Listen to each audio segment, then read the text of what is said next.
Back to the football story. Thanks to all y'all who checked out the first one. Now we're gonna throw a brief little recap real quick. Football is like the many people, and it's not hard to find motivation to play football. It really hit that I had when I had the absolute worst year of football in my life. So coach pulls me aside. It says, "You're starting. You worked hard. You earned it." Life a bitch and she choosing. Last year I was broke looking stupid, but this year.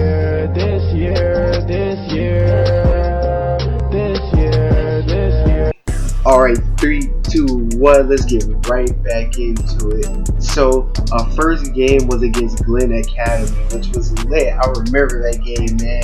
Because I remember I was so hyped because I do best against spread teams. If you didn't know, back then we ran the wing team, which is what Georgia Tech runs. It's the wishbone in NCAA. I might throw a clip of it up if I'm not fucking lazy. But anyways, they were a spread option team, so you know, I knew it was gonna be easy class.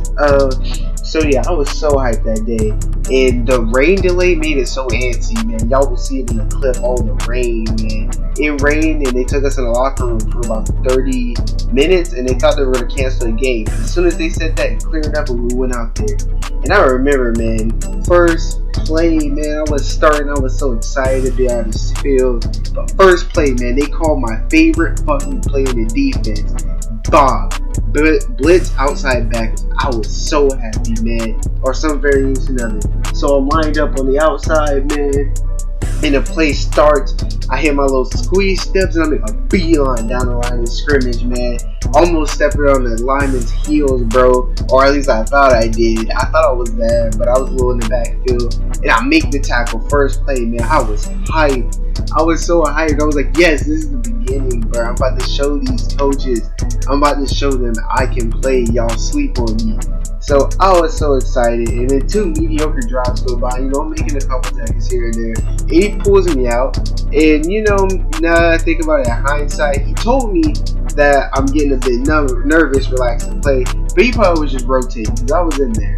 Anyways, I make a few assists, then this play happens. The video doesn't show it, but yo, homie is running down the sideline, right? Well, he's about to get to the sideline, and then I'm like trying to catch up to him, but I'm slow as fuck, and then he turns up, and he either gets slowed down by somebody, or he tries to juke somebody, and then I just straight clapped this man, like, it was crazy. I threw it like, like he tripped over the chain that the chain gang was holding and stuff, and then like, oh my gosh, I flattened kid. Everybody was like, ooh, who is that? And they're like slapping me on the helmet and shit. Yo, I was so focused on trying to prove myself, I walked off, but that was a dope moment for me. Anyways, yeah, I frying panned his ass. So yeah, it was an average game pretty much. But then this play happened, man. 4th down. Oh, I remember this. Like it happened yesterday, bro. 4th down. Yo, my homie's next to me. I forgot his name, but I remember. If I saw him, I would be able to remember him. So he's right next to me, right? And it's 4th down. We're on punt block. And I'm like, yo, you're faster than me. So I'm finna Stonewall Jackson this kid. You go block this punt, make a play. And he's like, I'm about to go on glory. Hell yeah. So I lined up. And next thing you know, it fucking worked, man. I stonewalled his ass, bro. I fucking straight muscle milked this kid, right? Homeboy is gone. Phew! He is shooting towards the punter. In best case fucking scenario, the punter bobbled the snap. But he picks it up and he's like freaking out. He sees homie, and homie goes for the block, like dives out, and he misses. Luckily, me, I was kind of lacking behind. And I see the punter, he tries to juke me. Hell no, I wasn't getting juked by no punter, nigga. I made the tackle, and that was like my last big play of the game. Woo! That was such a great game, man. It really sparked my confidence, bro. Like, I really needed that game. But, yeah, I'm not going to give you a game-by-game analysis and shit. But, yeah, here's junior year in a nutshell. I balled out to my standard. Like, I showed the coaches that I could play. To be honest, the coaches, I was finally in their eye. They finally recognized me. I was on the radar, and I felt so good about that. But in hindsight, though, even though they knew about me, they never really saw me as a Friday night starter. To be honest, like they probably saw me as a role player that could use his depth. Anyways, senior year.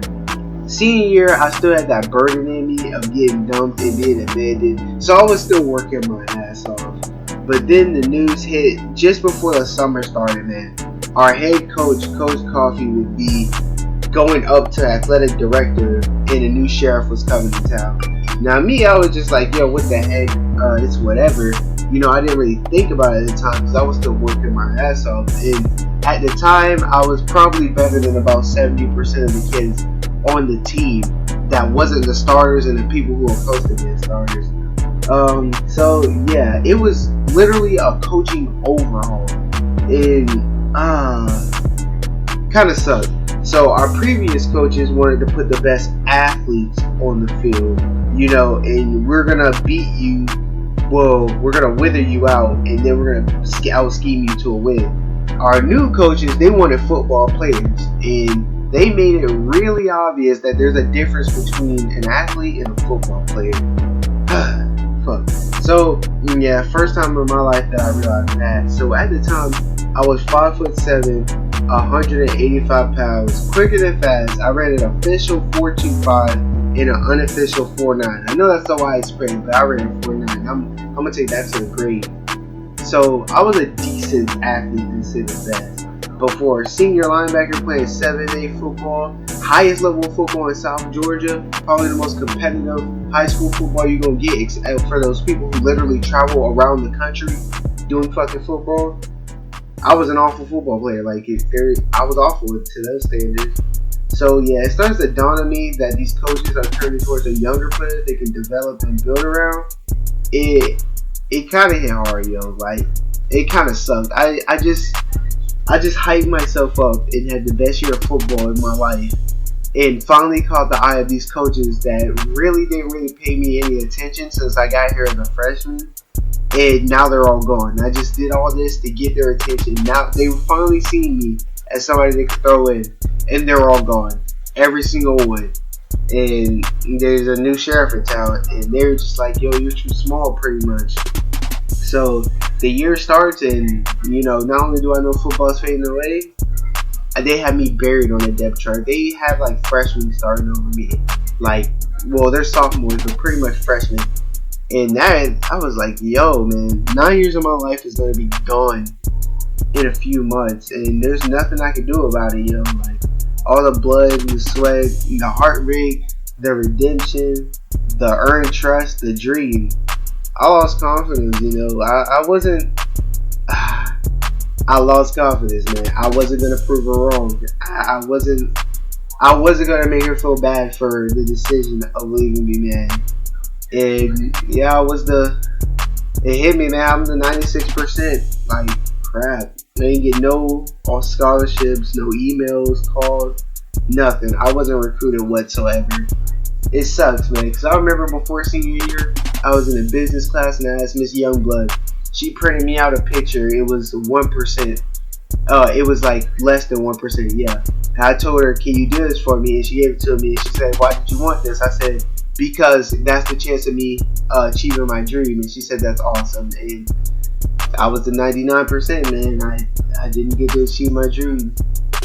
But yeah, I guess that's my story, yo. Nothing too crazy. I don't have any big highlights, me mossing the number 3 corner in the nation, or me sticking the running back that's going to Miami or something. And I just wanted to say when football left me, man, it sucked. That last game against Tifton, man, she and all those people I basically grew up with, crying because they knew they'd never play football again. They'd never play high school football again. The feeling that I had on the bus, knowing that I'd never put on that helmet again.